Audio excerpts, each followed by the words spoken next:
the harmony of anarchy. I believe anarchy is a natural evolutionary process. And some people think of the word anarchy as a political concept or political ideology. And so I'm not using the word, and I think everybody has their own understanding of words. That's why people have arguments. But anyway, for me, the word anarchy means that there is no overruling individual or entity which overrules the natural tendencies of each individual, and that things work themselves out according to the natural way of things. That's really what I mean by anarchy. For example, if you were to film the birth and growth and death of a forest over, let's say, 100,000 years, you would speed it up and you would see the trees appearing to, it would look very chaotic. It would look like tangled hair, like trees coming up and fighting with each other for the light, the plants below and the plants above, and the branches all pushing each other out of the way, each struggling. But in the end, it's all natural, and it all kind of weaves together, and everything finds its place, and things move in harmony and goes round and round in nature, not like in our world. And so that is anarchic. It doesn't have any traffic lights, or it doesn't have any traffic police to make sure this branch doesn't go that way because there is a rule and a law that says that tree has a right to take precedence at the crossroads and so on. But we do that. We try to impose our own rules on things of rule and government. And so I don't have any politics, but I see this process of anarchy as the natural way things are supposed to develop, and I think human society should follow that natural way. And in the current, I call it the status, but I also call it the stasis, meaning it's come to a standstill, is the current system of existence with which humanity exists and tries and advances. Is all based on a few major key concepts which cause humans and the life of humans, the existence of humans, to differentiate itself from that of ants in their nest and bees in their nests and a forest of trees, how they coexist, how everything in the jungle, everything in nature, everything in the ocean coexists with each other. Yes, there is predators, yes, there is killing and eating, harvesting and that kind of thing in nature, but there is in humans, even though we have laws and concepts of ethics and religions. In fact, there is much more killing going on, and not natural killing just for food, but killing for anger and hate. And so we can't even say that our supposedly sophisticated and civilized system is better than what we would call the savage wildness of nature, which is anarchic. And human society is not anarchic, it is ordered. I'm rolling my R's, that's because I use Siri dictation and it doesn't understand me unless I speak like a Texan, and I forget. So, anyway, to not digress,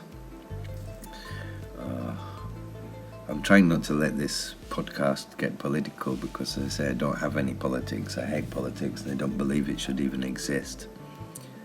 But this has to end in one way or another. I suppose it ends up political, or at least anti-political. But I really don't have politics. But I would like to destroy politics. I would like to see it completely eradicated from the face of the earth. Which doesn't mean I'm political, unless you think it does. To me, it doesn't mean I am. I do not want to see the existence of politics on this earth, because I think that politics has not existed as long as human civilization has existed. Politics really began towards, I suppose, the end of the Greek city-states kingdom era, when the Spartans, after the Spartans were massacred fighting against Xerxes, and the Athenians, all the Greeks joined together and they had the first vote, and that's how the first principles of democracy were thought of. But before that, we had, it was the age of empires and kingdoms and city-states with kings and rulers and earls and barons. The Vikings had their earls, there were emperors and kings. So we call that despots, despotism. Before that was empirical despotism. We call it dictatorship these days if it's military.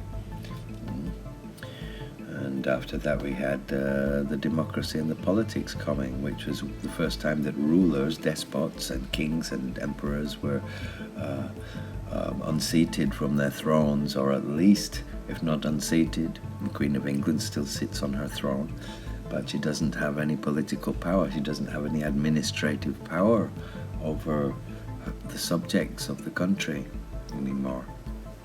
Anyway, that's a quick short history of how we come from barbarism to feudals to despotism to feudal systems to democratic systems. And none of them have really worked. It's all been based on bullying. And so I'll just digress into the bullying for a moment.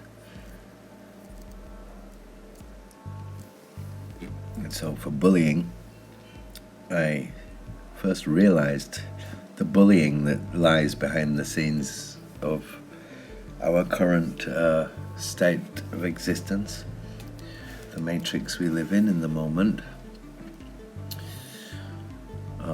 which is a series of cubicles which are placed there politically and administratively in a society. The bullying, if we look at the feudal system, which is where I first really realized, before I traced the whole of human civilization and history and genesis of humanity, that was the first thing that made me think that how the feudal system happened. We had free farmers on free land, freelanders, freemen, who were just tilling the land, and they built their house on a piece of unclaimed land, like in the Wild West. But this was really back in feudal times. And then at some point, some guys on horses with big weapons and armor and, well, a gang, it'd be like a motorcycle gang or a gang of hooligans or a gang of paramilitary Mad Max hooligans or something came along and said, oh, this land belongs to our leader, and you're going to help us build a castle on top of that hill, and you'll pay us taxes. We'll come and take some of your crops from you all of the time. And in return, just so you don't get angry, if we are invaded by marauders, then you can all come and hide in our castle. Otherwise, you till the land for us and we watch over you and tax you. That's bullying. They couldn't say no. They can't fight against all those people with horses. And did Mother Earth take that piece of land and says, I'm giving it to you, leader of this gang of people with swords and horses, and you can go and take it from everybody else who I really made it for, because all of the crops I made on this earth are for all of the beings on it. And nobody has the right to say, this air is mine, you have to pay me per unit. They haven't done it with air yet. They've done it with water and electricity, though. Electricity, okay. They had to do some stuff to make it. It's commerce in this society. I still don't agree with it, because I think that energy should be done for free. But it's arguable. But water should not be contained, because nobody has a right to contain it.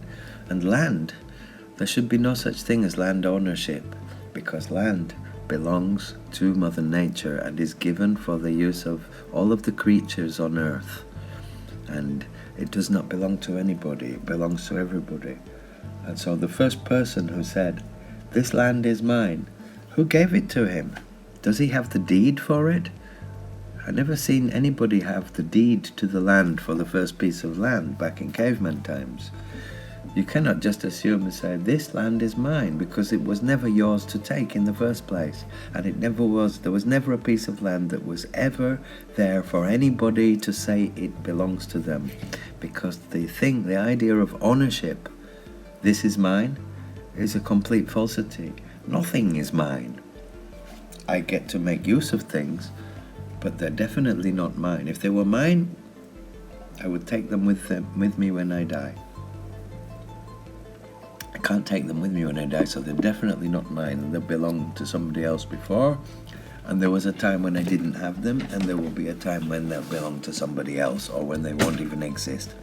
So there is no such thing as mine. That was the first person who thought up the concept of mine, was something like Eve giving Adam the apple and Adam bite it, because that was a definite catalyst and a turning point in the loss of innocence and the fall from grace of humanity, most definitely. So ownership is wrong. So I'd like to get on now to something that has always baffled me, is that when I was at school in the island of Malta, I went to a Jesuit school for a while, and we had some strange subjects there. And one of the subjects was, because the subject was invented by a Maltese professor called Professor Edward de Bono, and the subject was called Lateral Thinking. And so for a few hours every week we used to have this class where we would have to practice lateral thinking, and we would be presented with a problem, and we would have to find alternative paths and solutions to solve the problem and achieve our goal. And so one of them was, the car is iced up and you can't get the key in the door. These were in the days where you had just a physical key. You didn't have these central locking and wireless key lock openers. And it was iced up. So how are you going to get in the car? So some people would break it with a screwdriver and a hammer.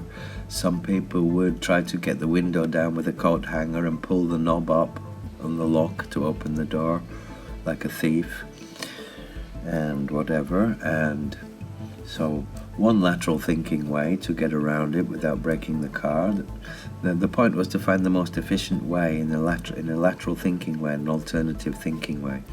And so the other way was to take some alcohol or whiskey or vodka or just some rubbing alcohol and pour it onto the lock, because that will melt the ice completely, and then you will be able to put the key in the lock and open the door. And so the point is that there are many ways to cook an egg. There are many ways to achieve the same goal. You can take different approaches, and there are many variables, many possibilities, not just one possibility in life, not just one way to do something. You can achieve a goal in many different ways. Some might say a photographic portrait artist. You take 10 artists, they'll all make a very, very perfect portrait, but they might take different steps along the way to get to their final result. They might not all take the same path of action. And so, right now, if we look at humanity, we exist in a certain system, we call it a system, and we have a monetary system, which is a system of exchange. First point. You should really study how that came into being, how it works, and how it first started, what led to the monetary system developing up to how it is today. The second thing is the education system, and how the education system is required. First of all, how money, the monetary system, we need money to pay for an education. And what do we need to pay for an education for? We have to pay for the education so that we can seek employment afterwards. And so then, once we have spent a lot of money getting what is called an education, which actually you can educate yourself with books on the internet, paying for training courses or getting training and asking people, investigating yourself, doing experiments. You can gain experience and knowledge and really educate yourself. I left school at about 13, 14, and I don't have any qualifications, but I can speak 6 or 7 languages, read and write them fluently. And I can write in about 6 different kinds of code language, computer code, web code, and database code. And I've studied the history of many countries of the world individually in their own language. I've studied paleontology, evolutionary anthropology, genetics, astronomy, astrophysics, quantum mechanics, quantum physics, particle theory. I'm quite well up on all of those things. Most people know that I'm a very serious student and assumed by some to be an expert on Thai Buddhism and Thai occultism. I've written 7 books which I've published, self-published, on Thai occultism and sacred geometry of Sakyant tattooing. And so people do consider me an intelligent person and a very learned person. I'm learned in Pali Sanskrit, but I don't have any qualifications. So an education, people tell me if I applied for a job with a corporate company, they would tell me, no, we can't employ you because you don't have an education. And they'd be trying to employ some interpreter to translate Spanish to German, or to Spanish to English and German and Thai, which I could do in a jiffy on the fly. And they'd be looking for somebody who's got their university degree, who spent $50,000 and 10 years of their youth sat in a schoolroom and have no experience, and they'll be able to read and write it and have no real life on the street. How do they really speak experience?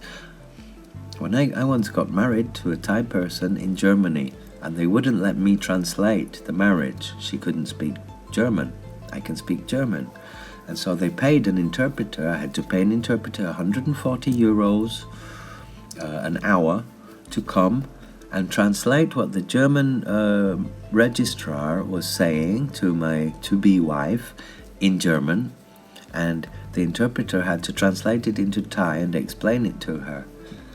I had to constantly interrupt to tell her that she was completely falsely translating what the registrar was saying, because she was giving the most terrible translation and she couldn't speak German to save her life. But she had this translation paper which she'd studied online, and then she'd sent off the exam and she'd got it. But I've spent 20 years living, working, sleeping and talking with Thai people, and I've been ordained as a Buddhist monk, and I can dream in Thai. I can read and speed write. I can translate as you say it to me in Thai. I can translate it into English on the fly to another person listening. And this, I could never get a job as an interpreter.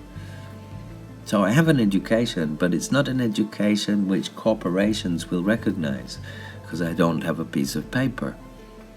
So the education system is there not for your education. It's there for the piece of paper, the diploma, the degree. And you use that, and that says, I have this knowledge. So your experience and to show to people your prowess is not enough to get a job. They won't have time to give you a chance to show your ability, which is your education.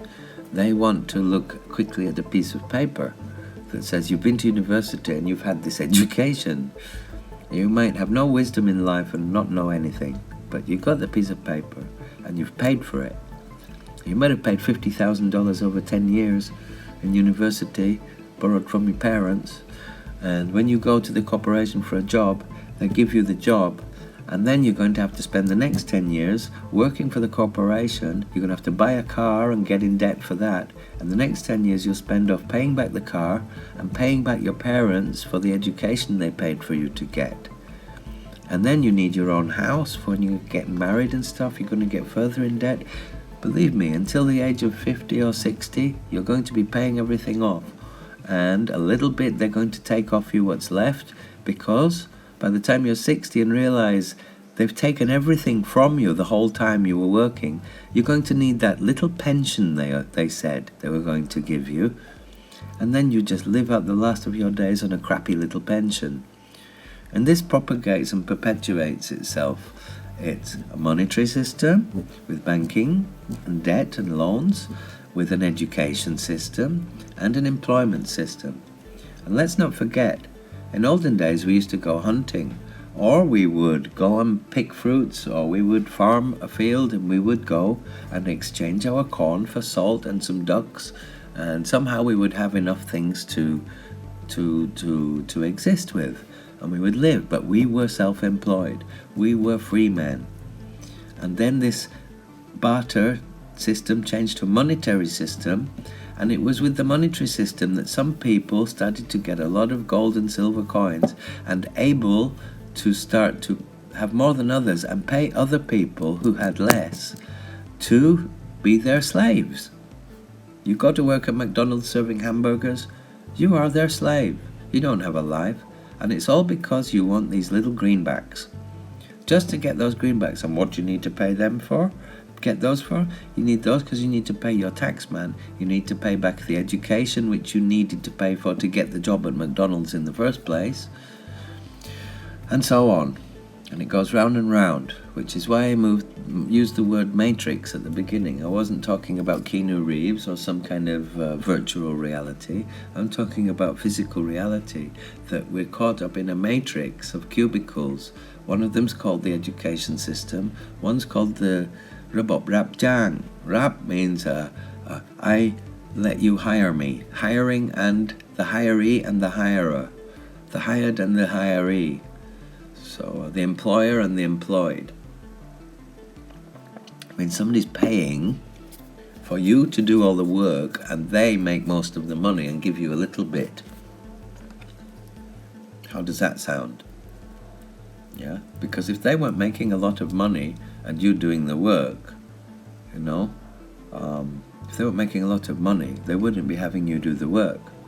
And if you're doing the work and they're making a lot of money, how is that fair? You know? Do you know how much profit comes from 8 hours of burgers working on a busy Saturday in McDonald's in the city centre or the town centre? Yeah? Or a 17-year-old just finished school kid, how many burgers he's gonna sell? Well, I'd say in 8 hours he will probably make more profit for McDonald's from his station and the burgers he personally has sold than he will get in the next 3 months to 6 months. I'm sure of that. How is that fair? Next thing is self-employment. You're still in the monetary system. You maybe escaped the education system. I did, and I'm self-employed. In most cases, most people are in their own country and they have a physical business. I'm not in my own country and have an online business that is not registered in the country I'm living in. It's registered in another country, which doesn't tax me unless I live there. So I'm not taxable.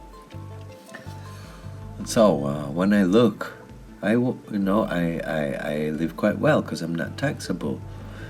And I don't benefit from anything people who would tax me would be able to give me anyway.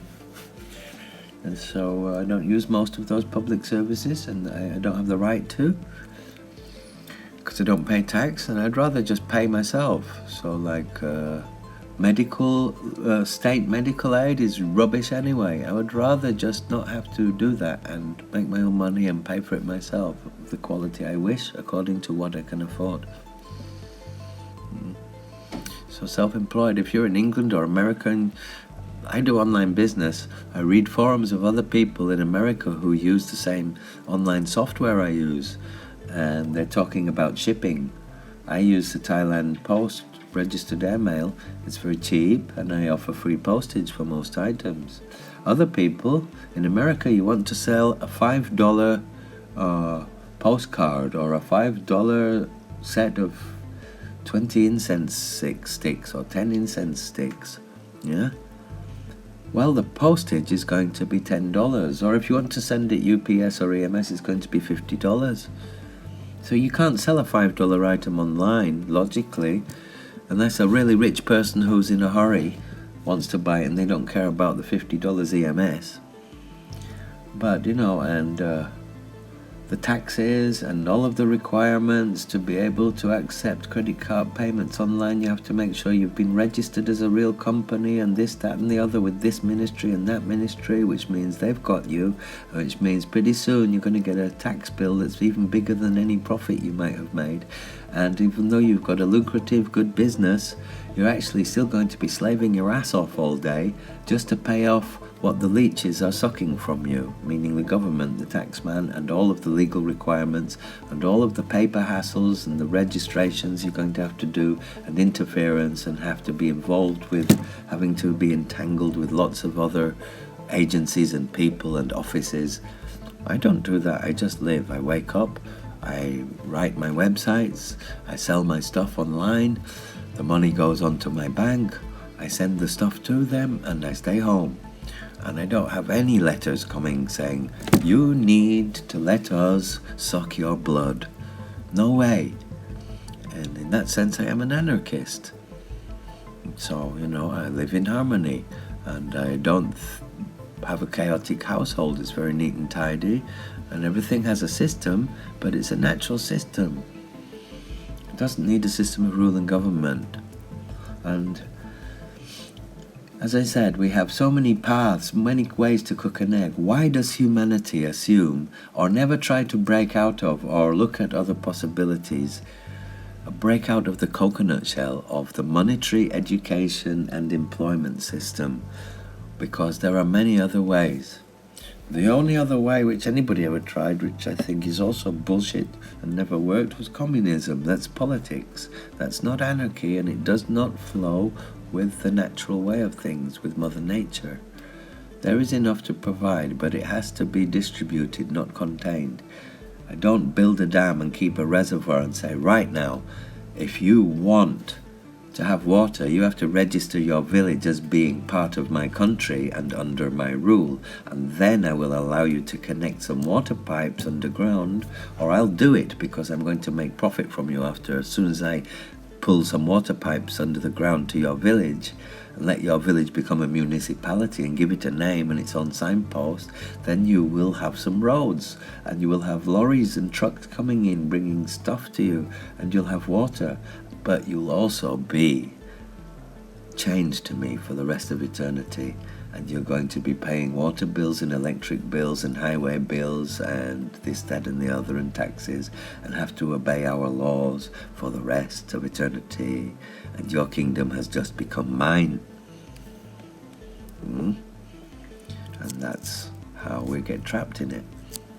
Why do you think aliens who advanced further than this stage we are on, maybe 1,000,000 years ago, or 1,000, or 500, or 10,000 years ago, do you think they have a monetary exchange system?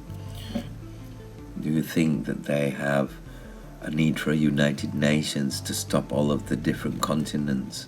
Do you think they have different countries, or do you think they are just a planetary race? When we see films about aliens, we always see the whole planet doesn't have countries, doesn't have governments, it just has one single planet and one single race of sentient beings. And that's how it should be. And it's also why the wars are. If you want an analysis of what's actually happening behind the scenes in this world, you may have seen the film Highlander. There can be only one. There's 12 warriors, 12 kings, and there can only be one ruler, because if not, there will all be strife and struggle and disagreements and different countries and different laws and different ways of thinking, and there will be cultural, religious and ideological clashes and unrest on earth, no peace on earth. And so if you really think about it often enough and get out of the Highlander fantasy film and start to think about if it is actually truly logical that, as we've seen Europe become a federation and the United States of America are federated, and how we've got the ASEAN group, and we can see lots of continents grouping together. We've got the Canadian-American Alliance now. You're getting the Central American and the South American alliances, because as each alliance becomes a superpower, The other groups of small countries on other continents also realize that the only way they can keep pace with the advancement in the world and not be eaten up at some point and disappear is to become a superpower. And that means they have to blend and melt together with other nations on the same continent to become continental level superpowers in their own right. Which means from hundreds and thousands of countries, we're going to go into dozens of states and continental federations with their own central governments, even though each country has its own sovereignty and government at first. In the end, that also has to end as a later stage to accept the sovereignty of each nation, because the only way it's going to work is to have one single rule. Yeah? I mean, there are many countries that if you rob a bank or you kidnap somebody and go to another country, if those two countries don't have any treaties, nothing is done. Neither government does anything or will do anything to help or save what is morally and ethically necessary to do. They won't do it. They will only do it if there is some forcible document with a stamp on it that is valid in the laws of both countries. If not, you can forget it. You can commit as many atrocities as you wish. If there is no lawful way to do anything about it, then you can get away with anything. So it's not about right and wrong. It's just about lawfulness and non-lawfulness. And that's the other factor. I said the monetary system and the education system and the employment system is actually also the system of law is what creates and governs it all and what holds it all in place. And so lawmakers, law writers, judges, and those judges who end up going into parliaments, they are the ones who actually entrap us and make sure everything is written in a way that nothing can be changed again and that the system can never be toppled. And he who does not read and understand law and know how to use it against the very system which created it will never be able to topple this system. It's a very difficult thing nowadays. And most people who do know law are just more into taking the money of other people for any reason, and they are both afraid to challenge their superiors. Don't forget, lawyers will become a judge one day, and a judge will become a politician in parliament one day. That's how it goes. That's the career trajectory in that particular niche. And so I once asked a lawyer to sue a judge and another lawyer. He refused. Why? Because if he tries to sue a judge, he's going to anger people who are going to welcome him into their enclave later when he gives up being a lawyer and becomes a judge. So he doesn't want to anger them, does he? And so he refused. Yeah, it was the same with in England when Sir David Lloyd George, who was the first real, would say, people's man. He was a working class person. He was Welsh. I think he was from the miners and stuff, and so he was working class. When he tried to bring in certain democratic aspects of how common people and how the rich, the lords in their mansions were taxed and how ownership of stuff, he was trying to bring these things into government, into parliament. He couldn't. It was very difficult because the very people he needed, the lords in the House of Lords who he needed to sign and get his papers passed, were precisely those lords in the mansions who would lose the mansion if they passed the laws he was trying to pass for the people. And so it was a catch-22. It was a crossed interests. It was a matter of crossed interest that he needed the House of Lords to pass this rule to break the deadlock of the lords over the common folk and to free up what belongs to the common folk. And they wouldn't pass it because they didn't want to give up what they had a hold on. And it took him a long time, but he did it. He managed to do it, which proves it's possible. Well, not much. It's still in a state today, Great Britain. But anyway, at that point, he did cause a change to happen, which in principle was never going to happen. And it's up to us, really, if we're going to free ourselves as humans from what is looking to be a very long-term enslavement in a system that is not the only and not the optimal way that we can exist and advance.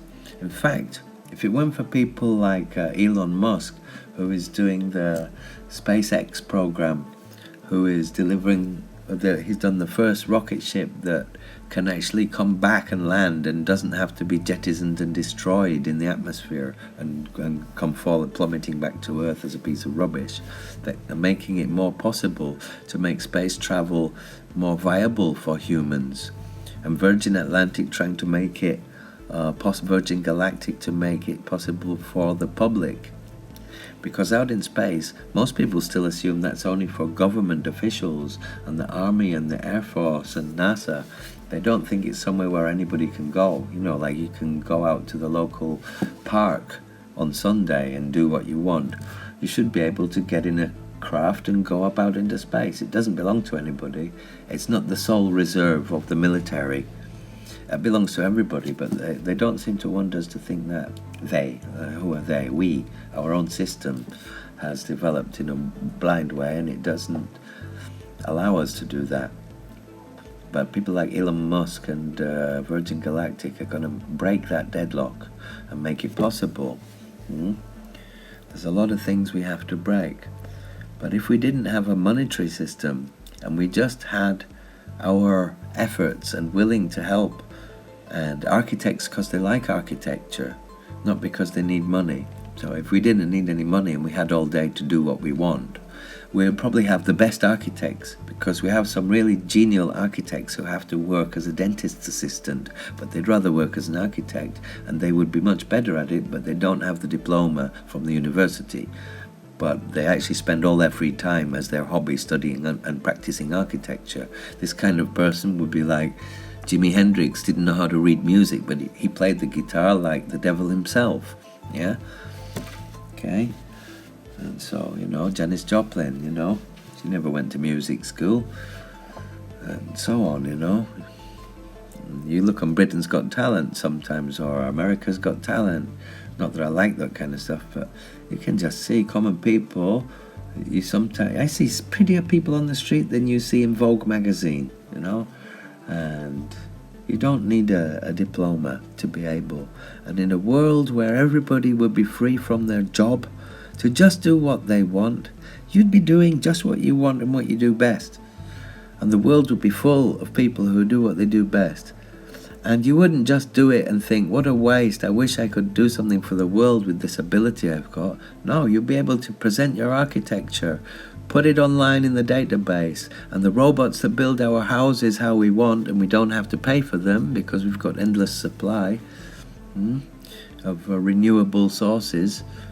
And you can just go online and say, oh, this guy, he's a crazy guy, he's just designed all these 15 houses this year, architecture designs. Take which one you want and tell your 3D printing machine to print out a house. And that's it. Well, choosing the land and arguing with people might still happen. Choosing where you're going to do it with no land ownership. There'll be new problems, maybe. I won't say it won't be without problems. Until the human heart is without greed and without selfishness and wrong views, there will always be those kind of problems. Arguing and jealousy and stuff. That's a different matter. That's a Buddhism or an enlightenment matter, or Sufism, or whatever your ism is. It's a matter of enlightened thinking. That's a spiritual matter too. But I'm talking about worldly matter. I'm talking about the true natural anarchy of things, and how we should find our true way, our true path, and leave the monetary system, the education system, the system of law, rule and government and employment, of slavery. This word employment, it translates in truth as slavery. You are paid for it, but that doesn't mean you're not slaved. You're slave like that. And it's not the only way humanity can move forward. We can do without politics, law, rule, government, policing.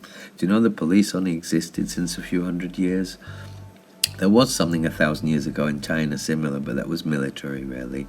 And apart from that, it was only a few hundred years ago that the first real police force was invented, first in France, and then they took it over in London. And then it continued over the Pinkertons and stuff in America.